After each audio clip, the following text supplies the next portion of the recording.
Just 15 days remain until the end of the season, and it really is a time now for excitement. It's a time now for stress. It's a time now for any and all possibilities for Chelsea Football Club to either continue this momentum into European football next season or to descend into a lackluster ending to the season. Please do like, subscribe, hit the bell notification to be notified of any future content on the channel. We've got plenty to get through in this episode. And it's worrying, but also exciting at the same time. We have returning players, 1 or 2 returning players as announced by Maurizio Pochettino. Obviously, things may change between now and then. We've moved up in the league. We have closed the gap on those above us. We will get through every single thing that we need to. But first of all, looking at the sort of recent history between West Ham and Chelsea, it's not really a fixture that I've enjoyed. It's not a fixture that I necessarily do look forward to. It's more so a fixture that I worry coming into, even going back as far as we suffered quite a big defeat, didn't we, in the COVID season? Was it 3-2? If I'm not mistaken, it was the Jared Bowen and the Masuaku goal. Absolutely devastating there. I think maybe there might have been another one as well.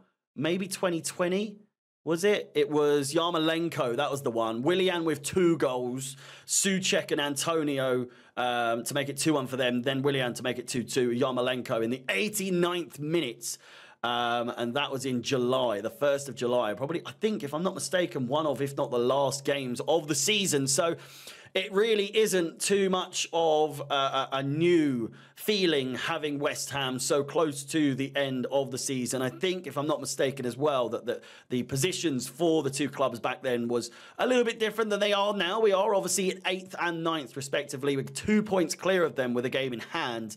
So whilst I think a lot of people are counting West Ham out at this point, you know, it's not necessarily a given that they aren't themselves going to be fighting for not Champions League, but Europa League and Europa Conference League. Head-to-head, Chelsea have lost just 1 of their last 17 home games against West Ham, winning 12 and drawing 4. So, you know, we've won the last 3 in that time as well. So, you know, their Stamford Bridge record, much like Tottenham's, every time they come here, they lose. Hopefully, I'm praying, if we get past this game, I really do see I will begin to see the light at the end of the tunnel, if that makes sense. We'll get through the fixtures in just a second. But first, the Hammers won the reverse fixture in August despite playing for almost 30 minutes with 10 men, if we remember correctly, back to the game most recently, 3-1.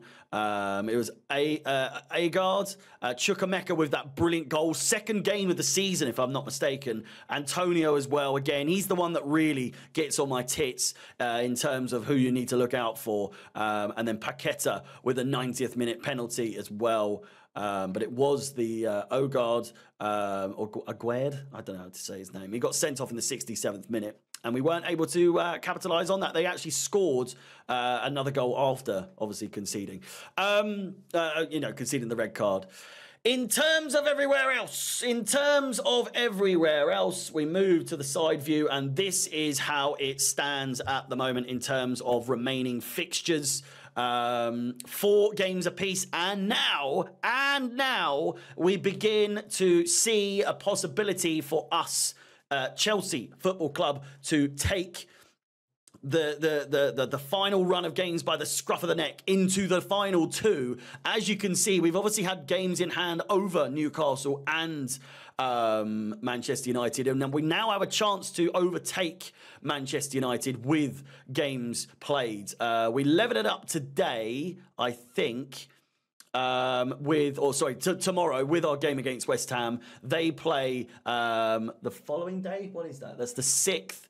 Newcastle play today, so we have an idea of where they might stand. We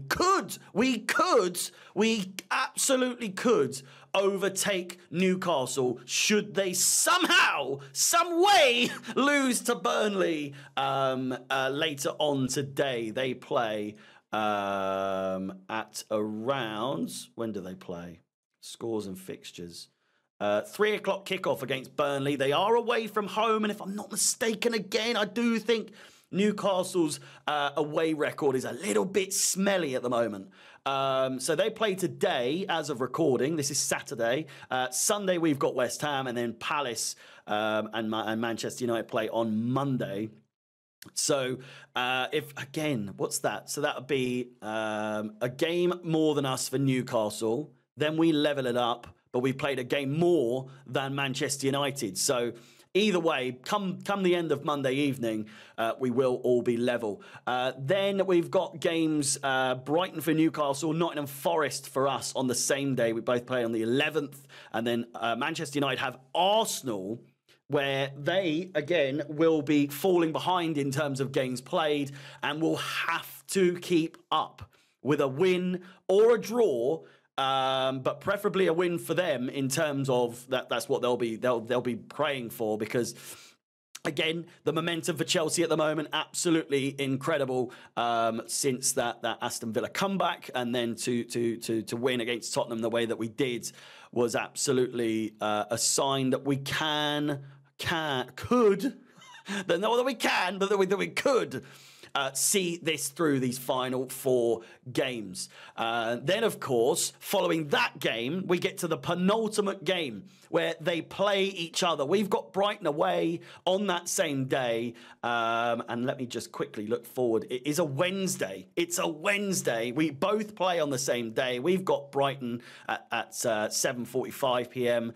and United and Newcastle play a little bit earlier, 15 minutes later than us. So we will also have an eye on that game, no doubt, when I'm doing the stream at least, so that we know what's what and who's going where and what's happening. We might have by then, we may well by then have taken or occupied 6th place. You never know. You never know. Crazier things have happened. And then it comes down to the final day. But again, a reminder of this is how the table is at the moment. Man United in 6th with 54, but 1 goal difference.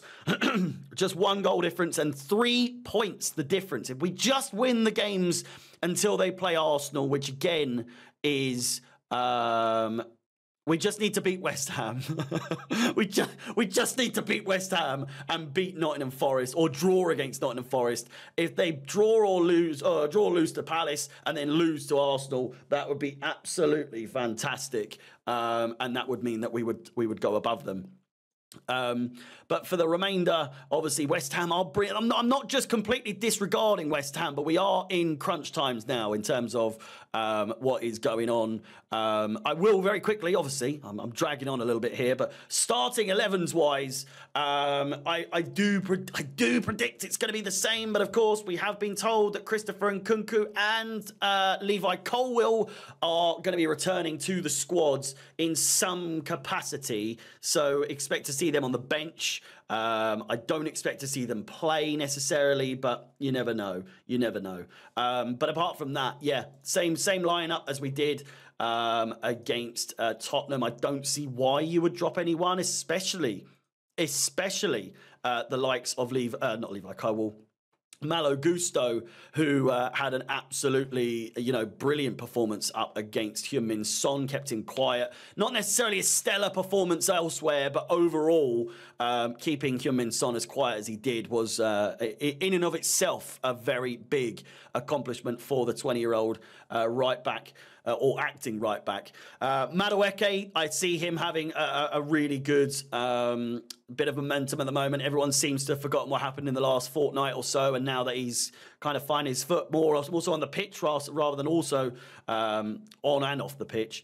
Jackson's got a goal to him recently, a brilliant finish as well. Mudryk might have a little bit more momentum. Palmer. Caicedo and Gallagher have been brilliant.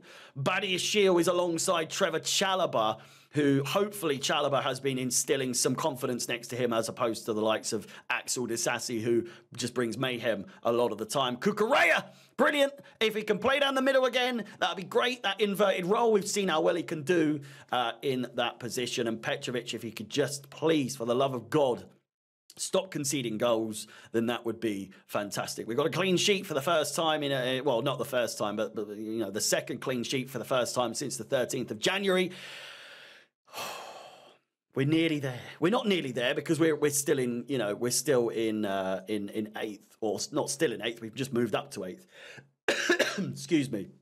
But if we can just seal the deal with the win against West Ham, that final stretch, of which I've got a video coming out next week about the final stretch, but the final stretch, the final 3 games, I'm not looking past West Ham. This is easily one of the biggest games of the season now, because of the ramifications, because of what it means, because of what it could entail should we get all 3 points, or likewise, if we don't win, I would argue that the season is well and truly over after the game is said and done.